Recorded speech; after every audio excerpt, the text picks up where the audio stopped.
Hail them. Hailing frequencies open, sir. Hailing frequencies. Open. They're hailing us, sir. On screen.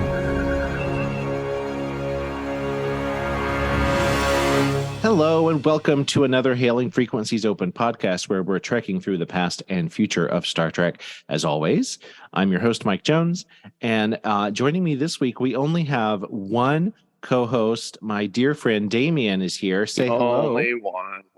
Hi, Mike Jones. Erin was going to join us, but she's covered up at work. And Ben has fallen off the face of the planet. Ben, if you're listening to this, call me. I'm worried about you. I'm not really worried about him. He's fine. He's just very busy. The challenge we've given ourselves is to list an episode, a character, and a ship that you might have forgotten, but is worth remembering. When Damian emailed me this idea, I was like, that's great. Let's do it. Let's do it, on Tuesday, which is like day after tomorrow, because I hadn't prepared anything. Thinking it would be really easy, and it was not easy. You know what one was harder than I thought was the ship, because I realized that as much as I'm like into the ships, maybe I'm not like a ship sub nerd. Sure. Like I that was like a little harder for me to figure out. So I did come up with one, but that was not a natural fit for me. It was. I also restricted to just looking at the Next Generation. And that made the ship one was really hard because the ships that I would, that I'm more interested in are not TNG ships. They came out like out of the movies or, they had such a small budget. I mean, they did have a small budget, but relative to the blockbuster films, some of the guest, ship of the week were sometimes they were just kit bashed, model pieces thrown together. Yeah, no, and that's sort of how I chose mine because it was an exception to that. So, oh, nice. Okay, I'll tease that one out a little slower. Well, I think that I'll go first with the episode. Okay. So I picked a season 7 episode. Season 7, not the strongest season. But it came right at the end, just a couple episodes before All Good Things. And it is the one last holodeck episode that they wrote called Emergence. Oh. Do you remember this one? It's the one where... I remember them all. Yes, I do. You remember them all, right. But it's one of those episodes that I remembered it. But because I went and looked at the list of episodes, I was like, okay, one that jumps out at me that I don't remember. And the title of this episode said nothing to me, Emergence. So then I clicked on it and was like, oh, it's the one where they're on the holodeck and there's the Orient Express and several holodeck programs overlap. And there's this intelligence that is emerging, like the Enterprise is it's really interesting to rewatch. I rewatched it today. But it starts with Shakespeare. I mean, whenever you get to see Patrick Stewart and Brent Spiner doing Shakespeare, that's a good episode.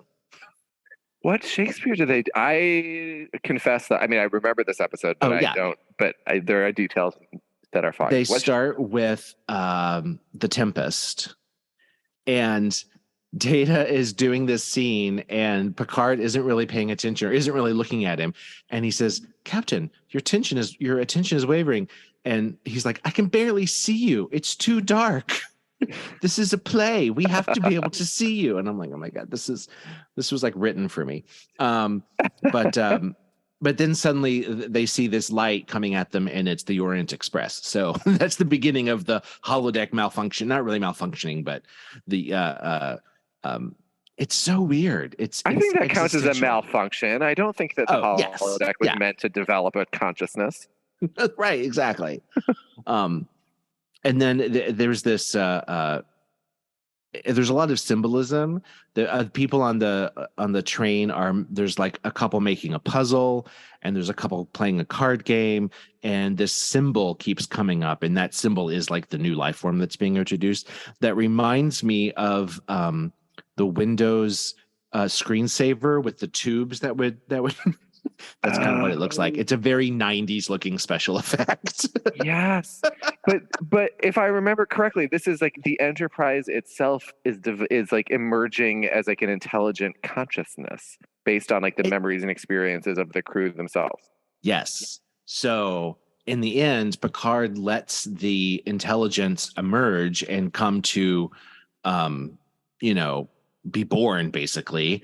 And Data says, that was dangerous. Like it could have been dangerous. And he said, well, if it is truly built by our own experiences and what we have done, then, I had faith that it wouldn't be a negative, entity, that it would be positive.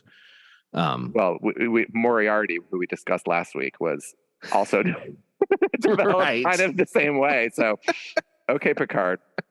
I know. So that's my diamond in the rough. I would never have thought of that one, and that one bears rewatching because I'm not sure that I remember any of that. And it's funny how like the most recent stuff is more likely to be foggy in my memory than, of course, those earlier episodes. Maybe because I've seen it fewer times, or every memories were start encoded as I was like a little older. Oh, sure. My sponge brain wasn't sponging as well. Like a rewatch, I tend to start either at the very beginning or like in season 3. And so, the later episodes are probably watched less frequently. But yeah.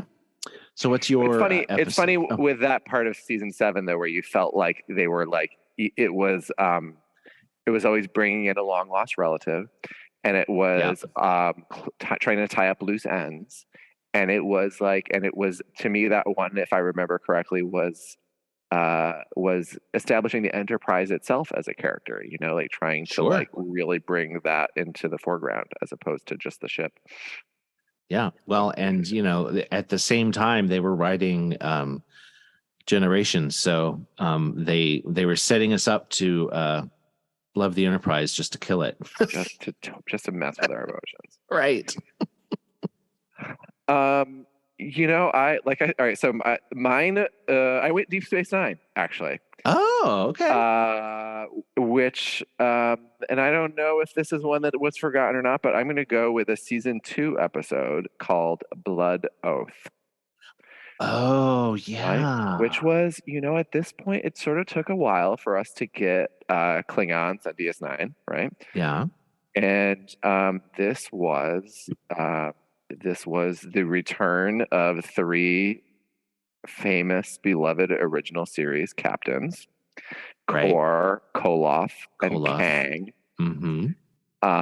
who, as we learn, were dear friends with Curzon Dax. Of course. Curzon Dax, who with them negotiated the original Federation Klingon peace treaty. And the 3 captains were bonded together over they came to confront a marauding space pirate and destroyed his ship, and he escaped, and in his vengeance he poisoned each of their firstborn sons, and they died slowly of some sort of terrible poisoning disease. I'd forgotten all that. Yes, and so the 3 Klingon men swear a blood oath, along with Curzon Dax, who is the godfather of Kang's eldest son, swear a blood oath of vengeance on this space pirate called the Albino. The Albino, right. Yeah, so the episode starts when Kor is giving us sort of like Falstaff vibes, right? He's like sort of like the washed up drunken warrior, and there's this great scene where he is I'm remembering these details because I just rewatched it. He is reenacting the Battle of Clochta-Calbroch in the Hollow Suite, right? And he is in danger of breaking the Hollow Suite. And so Quark calls Odo in. Odo pulls him out, and then he spends the night in jail. And his friend Koloth comes to bail him out of jail. Finds that he's drunk and leaves him there, right? Dax on ops overhears the entire thing, and she says, "What did you say this Klingon's name was?" And she recognizes it as Curzon's old friend, and finds that the 3 of them. And then Kang arrives, and they find that they found the Albino. and they can fulfill their blood oath to take vengeance on the albino. And it's this great episode because it, first of all, it establishes, without any sort of knowing in advance where this is going to go, it establishes Dax as this, as having a strong Klingon connection, which, Right. comes in later when Worf arrives. I didn't realize that was season 2. That's so early. Season 2, it's so well in advance of Worf coming onto the show. Yeah. So we see her with a batleth, right? And it's crazy because she's got to sort of win over each of these men to like prove to them that she is Dax. And it's very easy with Kor. She praises him as a hero, and he immediately accepts her. She has to fight Koloff on the holosuite with a batleth in order to prove her worthiness in battle. And then Kang, she's got to convince him that she is still very sort of emotionally bound to this oath, right? And so they accept her. They go on this mission, and on the vengeance mission, it's great because she has the she can fight. She can handle a batleth with them. She can fight. She does the hand-to-hand weapon combat. Mm-hmm. But it is her skill as a scientist that actually enables them to infiltrate this compound and eventually take vengeance on the albino. And it's interesting because Sisko doesn't appear until most of the way through the episode to say that he doesn't approve of this. Sure. And so it like has that sort of terrific awkwardness of the Sisko Dax relationship in it, and how he basically says, I don't approve of this. Like, you're not a Klingon. And also this whole idea of, I love these freaking Trill episodes because it is the idea that she's no longer bound by the oaths of the past life, which is like we sort of learn this about Trills, that they do, when they have a new host, they enter, they don't carry on their previous romantic attachments. They're not allowed to. They're supposed to create a new life, but she really takes on this oath, and it's just it is a fascinating way of sort of laying out all of these dynamics between all of them, and it happens actually remarkably early in the series for where she ends up going. It's great character building for her, and bringing in those original actors to play those 3 old Klingons. Getting I remember how exciting that was when the episode came out. Being an original series fan, and this is the episode that there's a meme that I've seen on Facebook a few times, and it's really about acceptance and people's gender identity, but basically it's Jadzia and I guess Koloff and maybe Kor. Actually, I think it's Kor. And he says, Curzon, my old friend, and she says, it's Jadzia now, and he says, Jadzia, my old friend. You know what I mean? That yeah, that, it's really easy for him to just switch to the new name, to the It's really fascinating the way the Trill stories were exploring all of those gender identity issues that we now think about and talk about in an overt kind of way. I don't think any of that was intentionally part of the Trill storyline, but sure, you realize this later that all of these trans people, back in the 90s were pulling that from those Trill storylines in a way that I would never even considered at the time, Right. Really fascinating. Which is why I love that they, brought the Trill back in Discovery and all that. Yeah. Those are always some of my favorite stories. Absolutely. And I love those 3 Klingons, and I love that they bring Kor back. And I love, I'm not as familiar about it to talk about it here, but I know that the episode where Kor comes back in search of the honorable death, it's great. It's great. He's one of my favorite characters. I was tempted to actually mention Kor as my forgotten character, but as your forgotten character. Yes. Well, yeah, let's move on to forgotten characters. continuing our pattern, I'll go first. My problem is if they're not really forgotten because we're nerds and we remember these characters. If there's a character that I forgot, it's hard for me to say like to find something that I wanted to talk about with them because they're forgettable. So the character I chose, it has gotten a shout out in Lower Decks, so not totally forgotten, but one episode character. His name is Kevin. Kevin Uxbridge is his name, and the episode is The Survivors, played by John Anderson. And this is the episode where the Enterprise finds this planet that is everything is laid waste except for one little plot of land that has a house on it, and this little elderly couple is living there. And so it's a mystery, like why were they spared? And then in the end, we learn that Kevin is, I don't want to say he's very powerful, like a Q, and a non-corporeal being. A non-corporeal being, yes, exactly. I almost said omniscient, but I don't know that we know that. But so when the planet was attacked, his wife went to fight and was killed, and he, in the blink of an eye, wiped out an entire race, like all the Hooksnu, I think that's how it's pronounced, not only there in the battle, but everywhere. So he's this really powerful entity that I would love to have visited again. Mm-hmm. But of course he's a one and done. It's funny because I thinking about that episode, it was one that I didn't necessarily appreciate in a deeper way when I first watched it in my younger life, and then on a rewatch, I appreciated the tragic quality of this man and his recreating his wife, and to find out that she wasn't real. Oh, it's heartbreaking. Right, that he just created this little fantasy world to like continue to, live in the past, really, and dwell on something that is gone. It's really sad.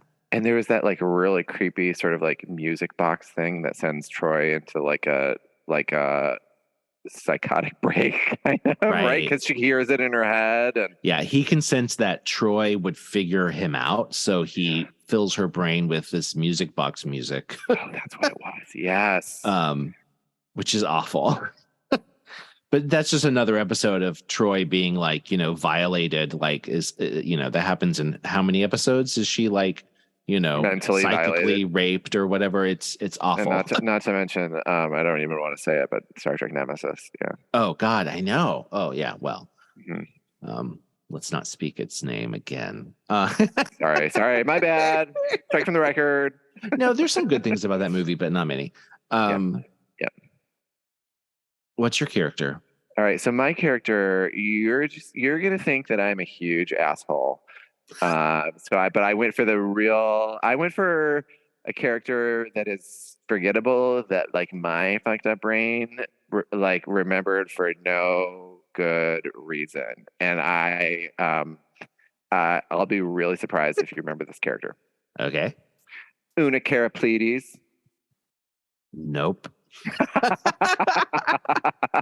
All right, so you may remember a late first season episode where Picard gets a message on a secret channel from a captain friend of his, and he's like, "Oh yeah, planet."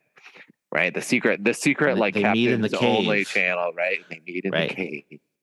And there is so his friend Walter Keel, right, and Captain Rix, who is the Bolian, and actually the other character who I was almost tempted, Twyla Scott was the other character. Twyla Scott was the she wasn't the youngest captain ever, but she made it to captain faster than anyone else. And and Picard looks around. He's like, "Oh, well, isn't this Starfleet's finest, right?"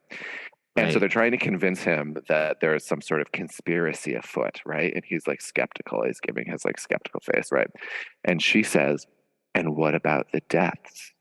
McKinney, Ryan Sipe, Una Carapletes. And as soon as she says Una Carapletes, like literally everyone reacts. Like there's this moment where you're like, oh my God. This, like, first of all, someone has, like, this one character just to be mentioned as dead, Una Carapletes, gets this, like, baller name. I mean, it's an excellent name. And everyone reacts. And, like, Picard, like, has a moment where, like, Una Carapletes is dead? Like, okay, this is actually serious. But for whatever reason, like, that is, like, a thing from my, like 9-year-old brain, probably 10-year-old brain. That stuck with you. That Una Carapletes stuck with me. And so I was like trying to like go like what have maybe people forgotten that I remember? Well, there's that. Yeah. And so I went and like searched it out. Come to find out, somebody wrote a book about her. Of course they did. And so I can tell you, in the year 2359, Carapletes achieved the rank of captain and was commanding officer of the Federation starship USS Mary Kingsley. Maybe you've heard of it. On a 2-year beta quadrant survey, including mapping the Scorpius Reach. Do we know what that is? I don't know what that is. I don't know. And assisting an archaeological team from Centauri University in recovering a survivor from the Manaloth stasis field, obviously. And who served under her as a lieutenant commander but Catherine Janeway? What? So says this book. I mean, this is not. So says this book. So says this book. When did this book come out? Well, no, I don't really actually. It's called Buried Age. I don't know. I'll have to. Maybe I'll read it and be tremendously disappointed because in my own head, Una Carapletes is a badass. The novels are a whole thing. No, I know. It's a whole world. I know, and we can't go into accepting that as canon because it does. Everybody kind of does. There's too many conflicting. There could be a Kevin Uxbridge novel that I don't know about. I mean, maybe, or even fan fiction. Or maybe, surely. But like, and really, this was like sort of my backdoor into talking about that episode because, supposedly it was written as like a sort of as like a fuck you to Gene Roddenberry, like he'll never let this get made, and somehow it got through. Because if you look at it, it's so much darker than right, and it goes into gore. Like Commander Remick gets like blown up, and there's like the mother of all the parasites in his belly. Like it is worth rewatching with an eye on like, what if this is like where Next Generation went from that episode? Like, and remember they're like eating the worms and like, well, the very idea that Starfleet Command, like the pinnacle of this organization, was so easily infiltrated and turned evil, and it is a dark. It's really dark, and maybe it is too dark if that was like on a one-off, maybe not, but it was interesting because it was clearly. Talk about serialization in early Next Generation, right? That there was, several episodes before Remick is like investigating something on the ship, and he's like interrogating everybody, trying to like trip everybody up. Like it's that weird episode, right? And then kind of nothing comes of it.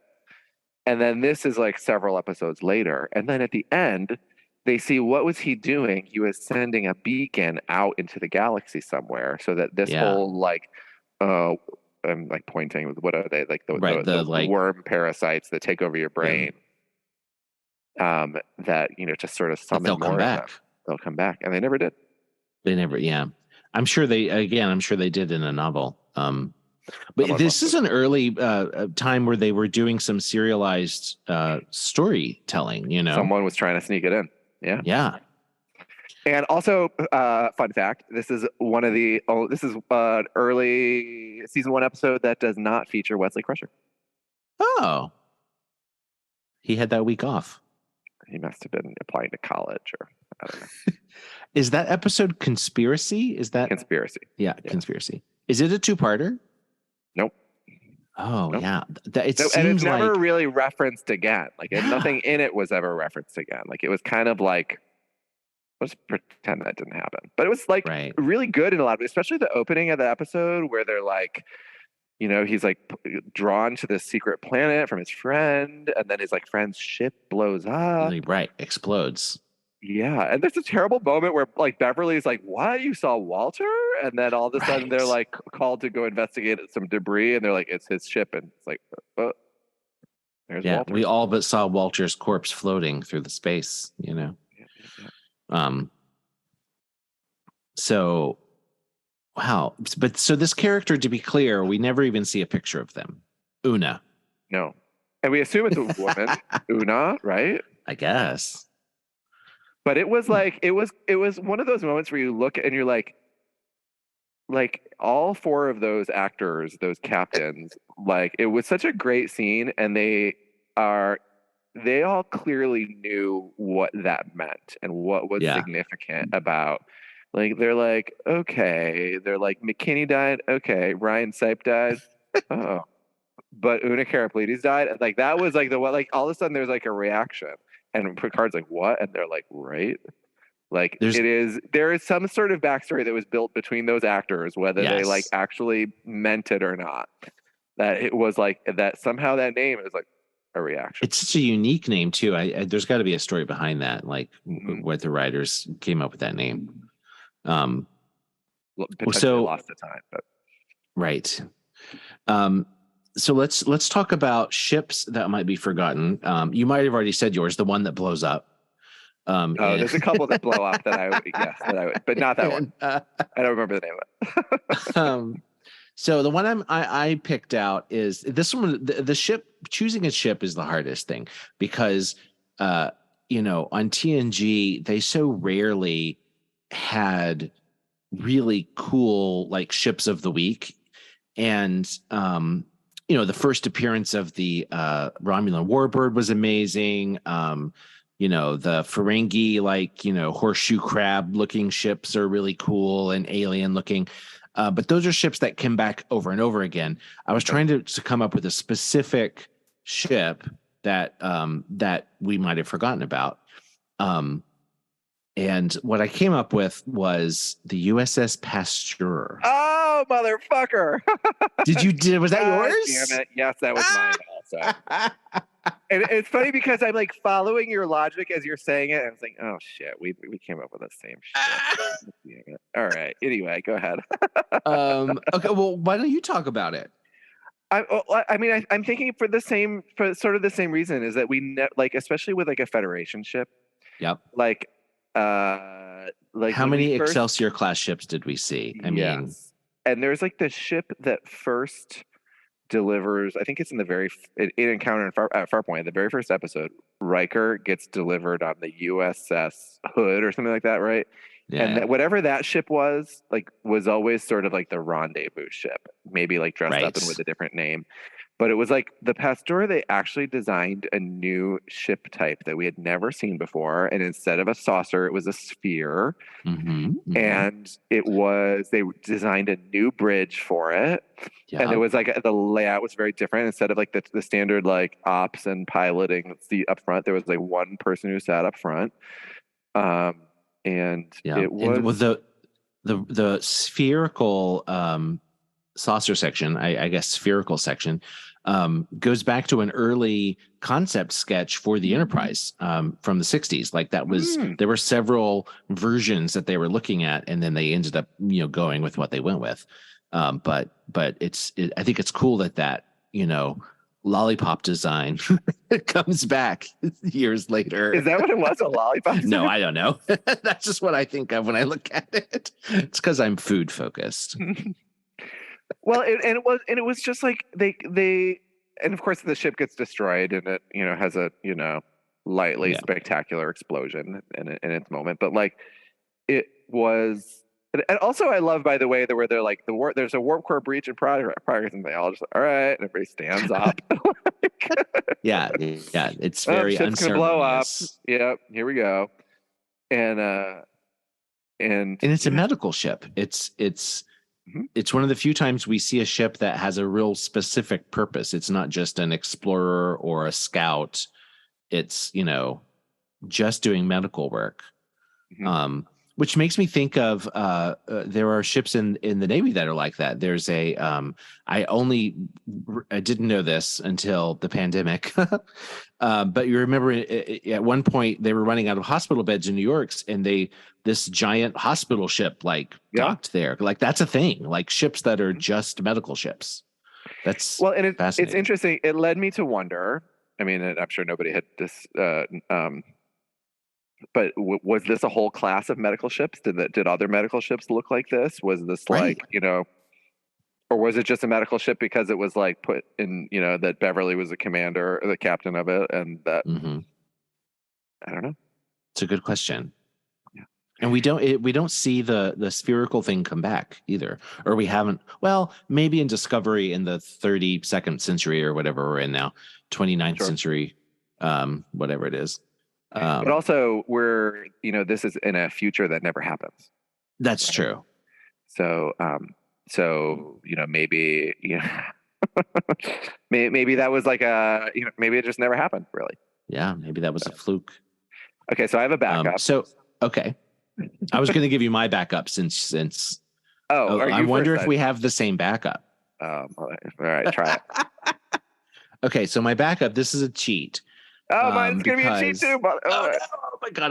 This will be great though. If we all right, go for it. So this is a ship, but is also a living entity. Oh. Okay, no, the look on your face says that I picked something different. Yeah.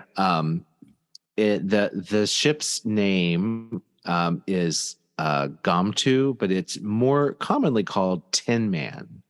The episode Tin Man. Oh, yes. They encounter this space dwelling being that can change its insides basically to accommodate a crew in an oxygen atmosphere.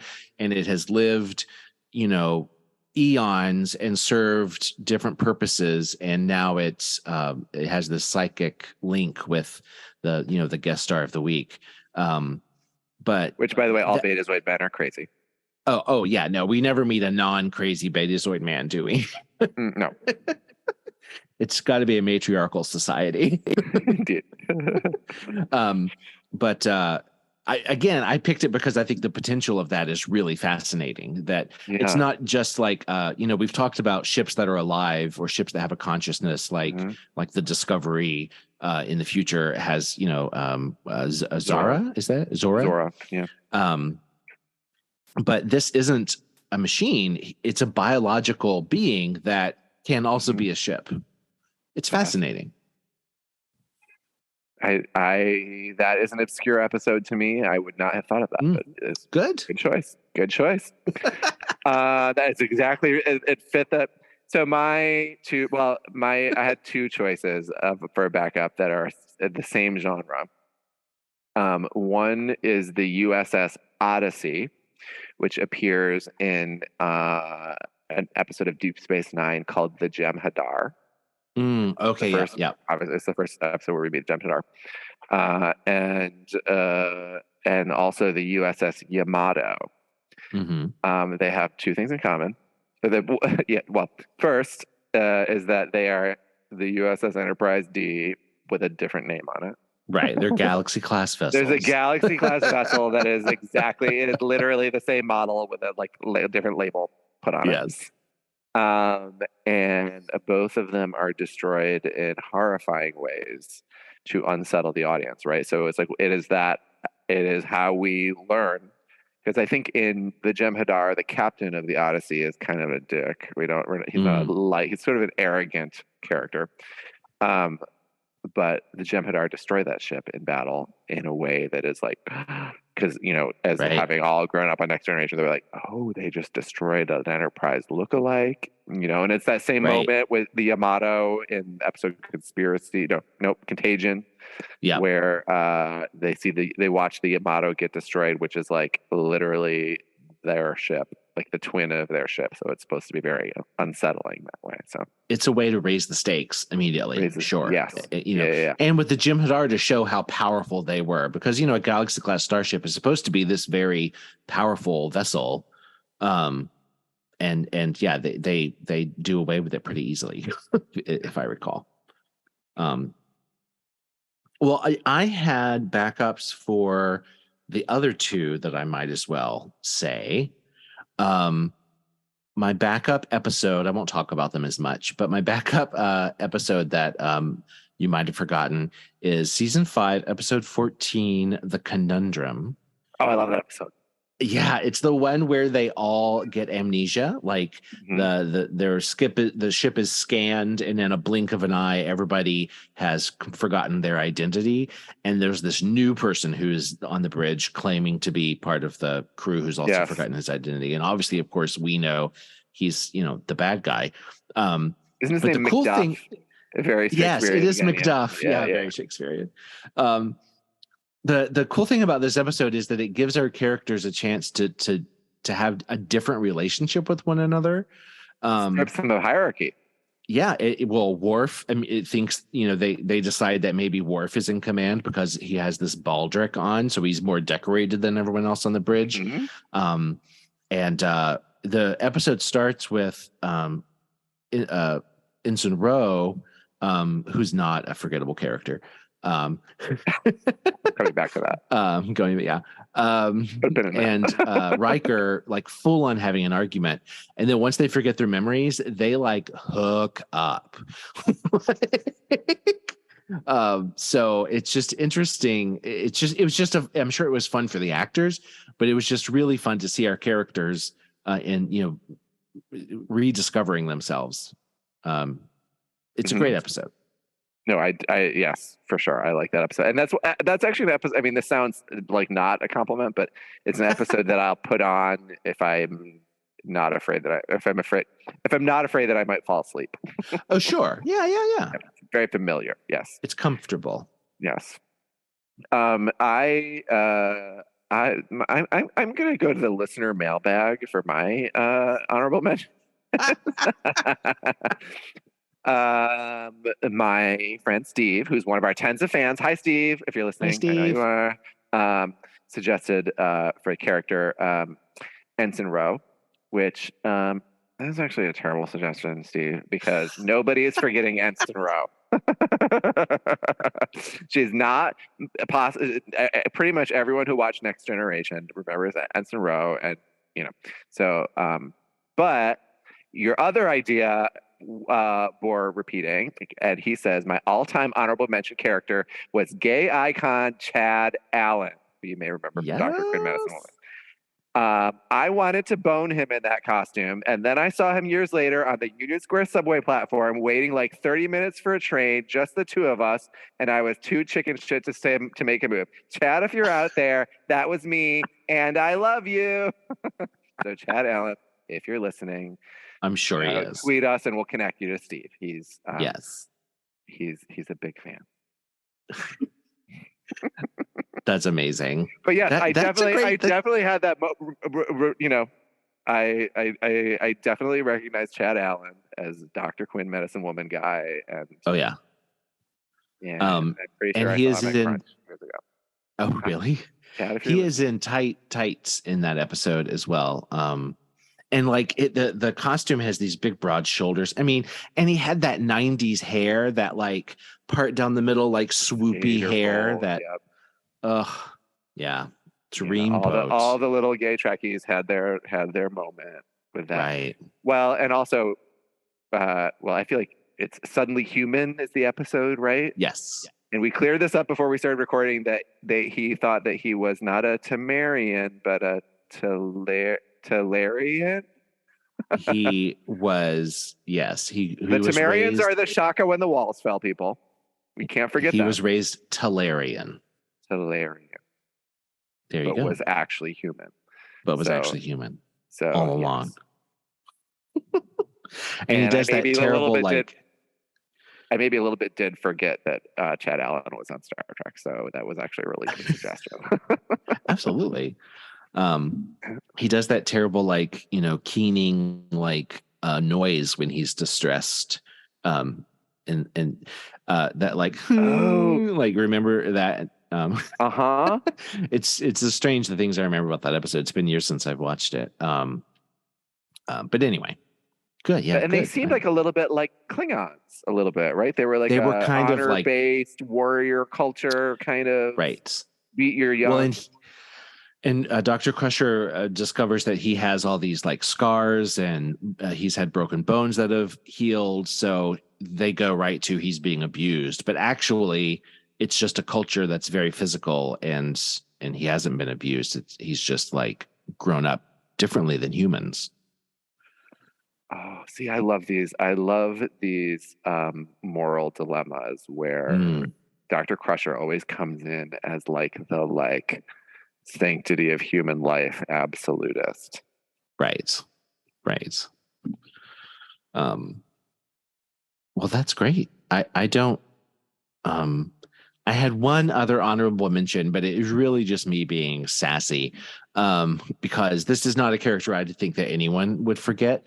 But I put Lal on the list, Data's daughter. Yeah.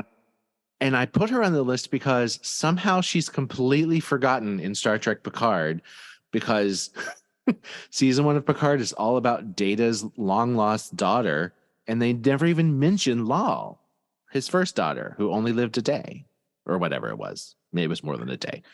But that episode, like I like when she malfunctions at the end and is having feelings. Oh my God. Yeah, it's hard heartbreaking. To watch. And you know what? I'm going to go out on a limb here, and I might be wrong. So if someone wants to fact check me, I apologize. But I believe that this may have been the first episode that Jonathan Frakes directed. Oh, that's great. Well, but maybe not. Maybe not. Are we going to Google it? We're not going to do it. That's great. Risky sharing facts that you are not confident in, but I feel like that is probably true. Well, he's amazing. And yeah, he's amazing, as we know. So I think that's our list. I feel like we saved some of these from obscurity. Yeah. And if maybe one person now knows who Una Karaplides is, I feel like my day's work is done. I feel like that may be the thing that I accomplished today in my life. If we've inspired you to go back and watch for Una Karaplides' name drop, or if we've inspired you to go back and check out Chad Allen's butt in the tights, then we've done our job. And Chad Allen, if you're listening, tweet us. Yeah. Yes, please. You can reach us at Hailing Freak Open on Twitter. Although things are going crazy over there on Twitter. Who knows if we're going to stay on Twitter? But you can find us at Hailing Freak Open on Facebook or Instagram, or at hailingfrequenciesopen.com. You can find us over on Patreon if you want to support us. Please, message us and let us know what episodes you think everyone has forgotten about that stick out in your mind. With that, Hailing Frequencies closed.